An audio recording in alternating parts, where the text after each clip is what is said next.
The antennas weren't installed during the day. Someone would have noticed the electrician vans in the street. I don't see how they could have been put in at night either though. I can clearly hear when squirrels chase each other on my roof. There's no way I wouldn't have noticed someone walking around up there. Miss Jackson on my left noticed first. She had already called the power company, our internet and cable provider, and the homeowners association, none of which had a clue. She insisted that I step outside and look at them, despite my face clearly expressing zero interest.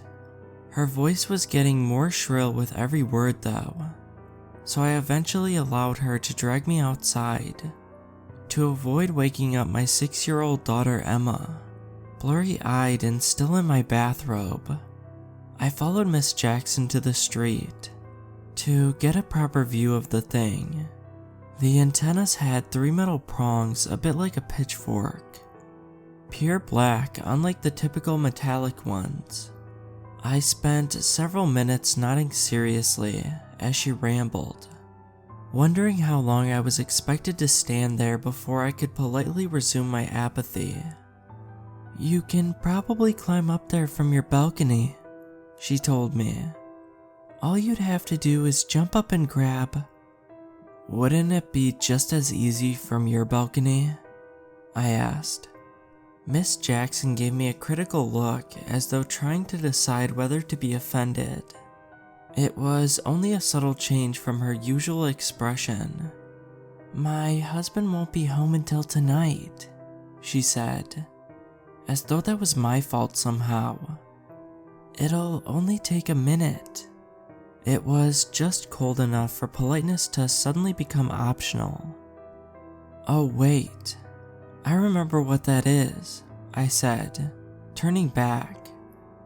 I drawled out my words so I could make it back to my house before I finished. "That's just the government secret surveillance program. Don't blow up anything and you should be fine."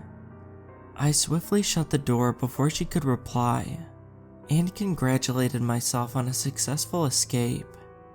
I let my wife answer the door next time and heard her apologizing on my behalf. My wife managed to get me out of climbing on the roof, but somehow we lost Emma to Miss Jackson's daughter's sleepover during the negotiation. I didn't think anything more of the antennas until I left for work and they caught my eye.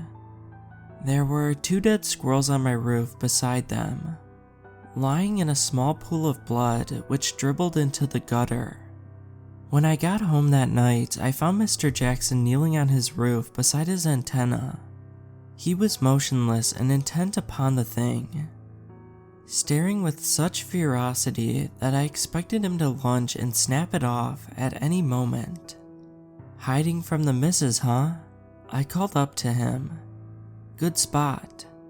He started to move his head towards me but stopped partway, his eyes never leaving the antenna. Slowly his head returned to its fixed position. I thought he might not have heard me, and was about to try again when he said quite softly, "Can you hear it? Like static in your brain." "Hear what?" "Hey look, while you're up there, would you mind tossing those 4 dead squirrels from my roof?" 4 now. I shuddered, trying not to look at them. There must be a hawk or something that lived up there. Mr. Jackson slowly turned his head towards me again, his eyes finally breaking away from the antenna at the last moment. His mouth seemed to be moving, but I couldn't hear anything. I stepped closer until I could hear a faint buzzing sound.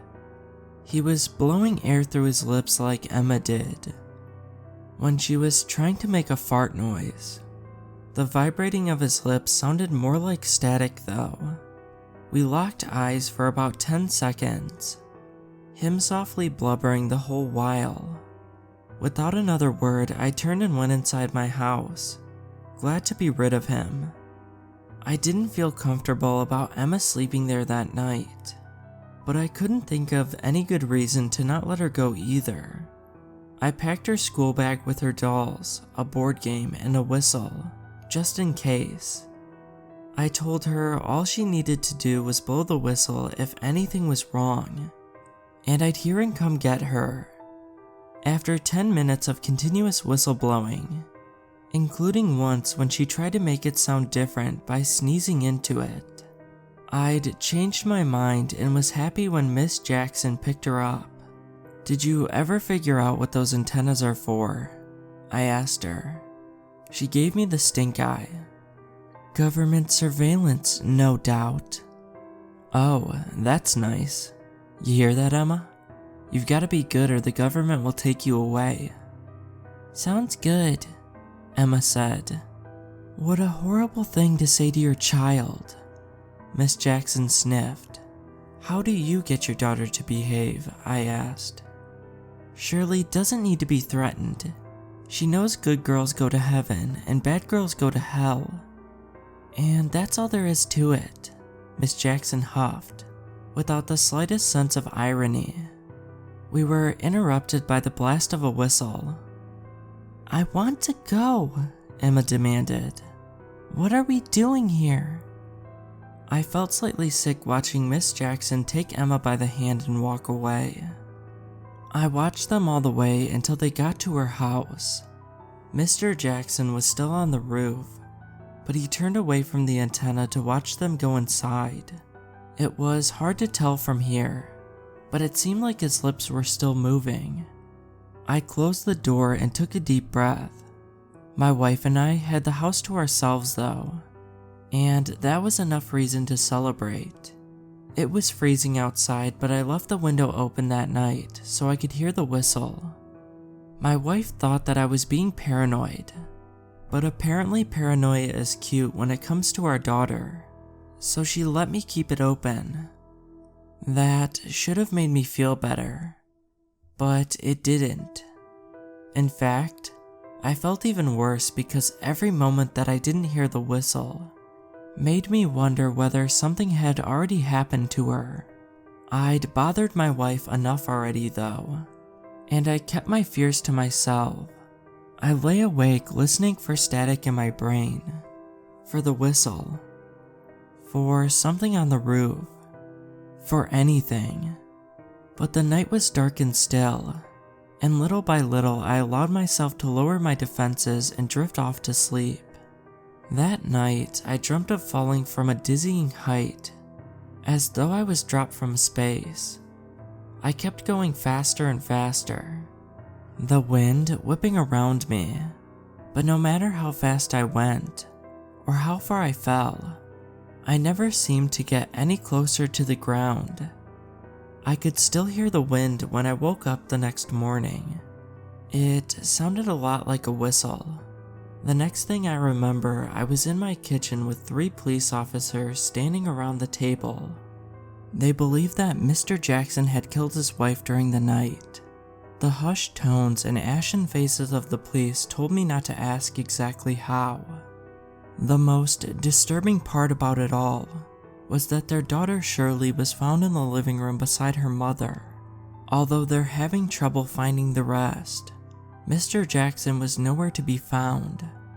Thank God that Emma escaped in time.